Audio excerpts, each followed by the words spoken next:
నమస్కారం అండి. ఈరోజు మామిడికాయ పచ్చడి గురించి చెప్పాలనుకుంటున్నాను. మామిడికాయ పచ్చడి మన తెలంగాణలో కానీ ఆంధ్రాలో కానీ ఎక్కడైనా అసలు ప్రపంచమంతా ఈ మామిడికాయ పచ్చడి ఒక మంచి ఈ వంటకంలో ఒక భాగం అయిపోయింది.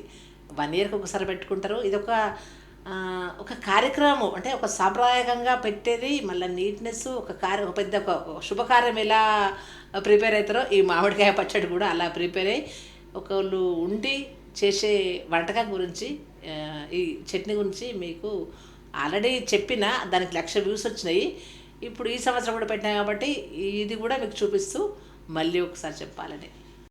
అంటే మామిడికాయ పచ్చడి అంటే ఎప్పుడైనా ఆ, ప్రతి సంవత్సరం పెట్టుకున్నట్టే ఈసారి కూడా నేను ఆ, పెట్టాను. నాకు తోడుగా మాడిబిడ్డ అంటే కంపల్సరీ ఆమె కూడా పెట్టిస్తా. ఎప్పుడైనా అల్లము పెట్టాలి.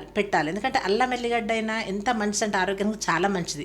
అది రోజు మనం తిన్నా కూడా చాలా ఆరోగ్యంగా ఉంటుంది కాబట్టి అల్లంతో చేస్తేనే మామిడికాయ పచ్చడి చాలా బాగుండును.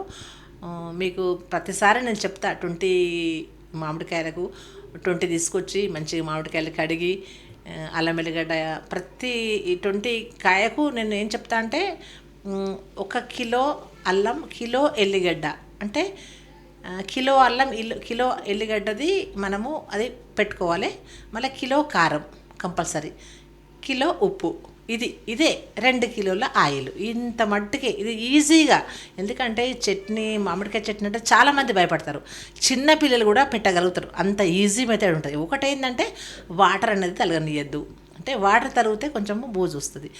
నీట్నెస్ మెయింటైన్ చేయాలి. ప్రతిదీ నీట్నెస్ అంటే అది చెప్తున్నా, అది ఒక పెద్ద కార్యంలాగానే. ఇది చిన్న విషయం కాదు. మామిడికాయ చట్నీ అంటే చాలా సాంప్రదాయంగా చేస్తాం. ఎందుకంటే ఒకప్పుడు నేను చూసిన చాలా నిష్టగా చేస్తారు అన్నట్టు. నీట్నెస్ ఎక్కువ మెయింటైన్ చేస్తారు. నీట్నెస్ ఒకటి ఉంటే ఎవరైనా చట్నీ పెట్టచ్చు. అంతే. దీని కొలతలు మీకు చూపిస్తూ నేను మాట్లాడుతున్నా కాబట్టి మీరు చూడండి, చాలా బాగుంటుంది. ఎందుకంటే ఈ మామిడికాయ చట్నీకే నాకు చాలా వ్యూస్ వచ్చినాయి. ఎందుకంటే అందరికి నచ్చినట్టుంది. అందుకే ఎప్పుడు ప్రతిసారి ఇదే పెడతా కాబట్టి ఈ చట్నీ గురించి మీకు చెప్తున్నాను. థ్యాంక్ యూ అండి. బిడ్డ 20, నేను 20 సేమ్ అల్లం, ఇంకా వేరే తక్కువ జోలికి ఓము. ఆమె కంపల్సరీ నాతోనే పెట్టుకుంటుంది. ఇదే ప్రాసెస్. దీనికి లాస్ట్ ఇయర్ 1,00,000 వ్యూస్ వచ్చినాయి. అంటే ఇది అందరికి నచ్చింది, చాలా బాగుంటుంది. వావ్.